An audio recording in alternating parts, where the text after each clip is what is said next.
ഇപ്പോൾ professor doctor Stephen ചിറയിൽ കാഠ്മണ്ഡുവിൽ നിന്ന് ടെലിഫോൺ ലൈനിലുണ്ട്. ഡോക്ടർ സ്റ്റീഫൻ ചിറയിൽ, എന്താണ് അവിടുത്തെ ഒരു സാഹചര്യം? ഇതിന് ഈ പറയുന്ന 10 ആവശ്യങ്ങൾ, അതിൽ പാലിക്കപ്പെടാവുന്ന ആവശ്യങ്ങളിൽ സർക്കാരിൻ്റെ രാജിയൊക്കെ ആയിരിക്കാം വേഗത്തിൽ നടക്കുക. ആ നിലയിൽ ഒരു ഇടപെടലിൻ്റെ സാധ്യത കാണുന്നുണ്ടോ? അതോ ഈ പറയുന്ന രാജ്യം വിട്ട് ശർമ്മ ഓലിയൊക്കെ ഓടിപ്പോവുക എന്നതിലേക്കാണോ കാര്യങ്ങൾ നീങ്ങുന്നത്? ഒരു ലീഡർഷിപ്പ്, ഒരു നേതൃത്വമില്ലാത്ത പ്രക്ഷോഭമാണോ ഇപ്പോഴവിടുത്തെ തെരുവുകളിൽ അരങ്ങേറുന്നത്? ഇന്നലെ 15-നും 30-നും ഇടയ്ക്ക് പ്രായമുള്ള യുവാക്കളായിരുന്നു ആദ്യം ഇറങ്ങിയത്. ആ സമരത്തെ 20ഓളം പേര് മരിച്ചു കഴിഞ്ഞപ്പോ ഇന്ന് ജനങ്ങൾ മൊത്തം ഇറങ്ങിയിരിക്കുകയാണ്. അതാണ് ഇപ്പൊ സംഭവിച്ചിരിക്കുന്നത്. അപ്പൊ ഇന്നലെ ഒരു മന്ത്രി രാജിവെച്ചു, ഇന്ന് 3-4 മന്ത്രിമാർ രാജിവെച്ചു. ത്രിഭുവൻ ഇന്റർനാഷണൽ എയർപോർട്ടിലെ കോട്ടയംകാരൻ ജോബി കുടുങ്ങിക്കിടക്കുകയാണ്. അപ്പൊ അങ്ങേരുടെ ചെക്കിങ് കഴിഞ്ഞിട്ടും ഫ്ലൈറ്റ് എടുക്കുന്നില്ല, ഫ്ലൈറ്റ് മാറി മാറി അങ്ങേരെ അവിടെ കുടുങ്ങാൻ വഴിയുണ്ട്. പിന്നീട് 40ഓളം പേര് കാഠ്മണ്ഡുവില് ടൂറിസ്റ്റുകൾ കുടുങ്ങിക്കിടപ്പുണ്ട്.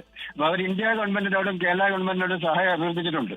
പക്ഷെ എങ്കിലും നേപ്പാളിലാണ്, ഒന്നും പേടിക്കണ്ട, കാരണം നേപ്പാളികൾ മലയാളികളെ ചേർത്ത് പിടിക്കും, പട്ടാളക്കാരായാലും ജനങ്ങളായാലും പ്രക്ഷോഭകാരായാലും. പക്ഷെ എങ്കിലും അപകടം പറ്റാതിരിക്കാൻ ശ്രദ്ധിക്കണം. പക്ഷെ അവരിപ്പോ ഉള്ളതിന്റെ തൊട്ടടുത്താണ് സെന്റ് സേവിയേഴ്സ് കോളേജ്.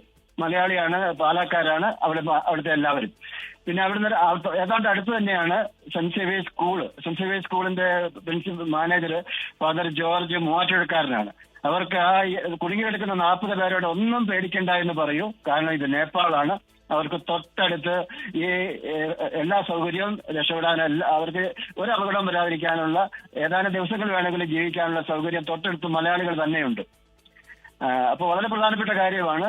കാരണം ഇതിന്റെ ഇടയ്ക്ക് അപകടത്തിൽ പെട്ടുപോകാതെ ശ്രമിക്കണമല്ലോ. കാരണം ഇതിപ്പം പട്ടാളമാണ് ഇന്ന് ഇറങ്ങിയിരിക്കുന്നത്. അപ്പൊ പട്ടാളത്തിന്റെ വെടി വരുമ്പോൾ മലയാളിയാണോ നോക്കാൻ പറ്റില്ലല്ലോ.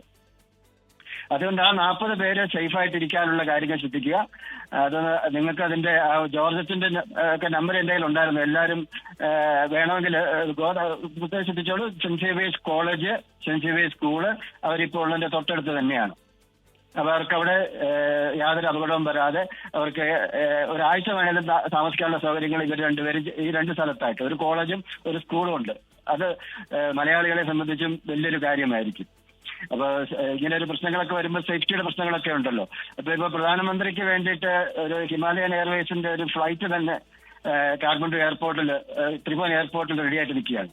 അതുപോലെ ഇപ്പൊ 2 ഹെലികോപ്റ്റർ പുള്ളിയുടെ വീട്ടിൽ നിന്ന് പൊക്കിക്കൊണ്ട് പോകാൻ വേണ്ടി നിൽപ്പുണ്ട്. എന്നാലും ഇപ്പൊ ഞാൻ കേട്ടിരുന്നു. അപ്പൊ ഇന്ത്യയിലെ മലയാളികൾ 140 പേർക്കാരെ ഇവിടെ മൊത്തത്തിലുള്ളൂ. പക്ഷെ ഇന്ത്യക്കാര് 20 ലക്ഷക്കണക്കിന് ആൾക്കാരുണ്ട്. കാരണം UP, ബീഹാർ ഇവിടുത്തെ എല്ലാം ഒരുപാട് ആൾക്കാരുണ്ട്. അപ്പൊ ഇന്ത്യയായിട്ടൊരു ക്ലാഷ് വരാതിരിക്കാൻ ഇന്ത്യൻ എംബസി വളരെ ശ്രദ്ധിക്കുന്നുണ്ടെന്നുള്ളത് എനിക്ക് മനസ്സിലാകുന്നുണ്ട്. പക്ഷെ എങ്കിലും പുള്ളി എങ്ങോട്ടെങ്കിലും രക്ഷപ്പെടുക, അതൊന്നും അല്ലല്ലോ നമ്മുടെ പ്രശ്നം. ഇപ്പോഴത്തെ പ്രശ്നം നമ്മുടെ ആ 40 പേരെ സേഫ് ആക്കുക അല്ലേ? കേൾക്കുന്നുണ്ടാവുമല്ലോ. ഇപ്പൊ കാഠ്മണ്ഡുവിൽ കുടുങ്ങിക്കിടക്കുന്ന ടൂറിസ്റ്റുകളായ 40 പേരെ സേഫ് ആക്കുക എന്നുള്ളതാണ്.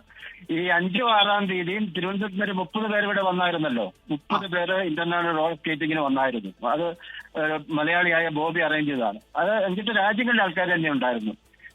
ബോബി എന്തായാലും ഇന്നലെ ഫ്ലൈറ്റിന് പോയിട്ടുണ്ട്. ഇപ്പൊ കോട്ടയംകാരൻ ജോബി ത്രിഭുവൻ ഇന്റർനാഷണൽ എയർപോർട്ടിൽ കുടുങ്ങിക്കിടപ്പുണ്ട്. പിന്നെ ഈ 40ഓളം മലയാളികൾ അവിടെ കുടുങ്ങിക്കിടക്കുന്നവര് അവരുടെ സേഫ്റ്റിക്ക് വേണ്ടിയിട്ട് നിങ്ങൾ ഇപ്പൊ എംബസി ആയിട്ട് വിളിച്ചായിരുന്നല്ലോ, അവർക്കും സഹായിക്കാൻ പറ്റും. ഇന്ത്യൻ എംബസിയില് അവർക്ക് സഹായിക്കാൻ പറ്റും. പിന്നെ ഒരു സാൻഡി ജോസഫ് ഉണ്ട്. പിന്നെ മലയാളി ഒരു മടങ്ങൾ തന്നെയുണ്ട്. പിന്നെ ഒരു സെന്റ് മേരി സ്കൂളുണ്ട്, 70 വർഷമായത്.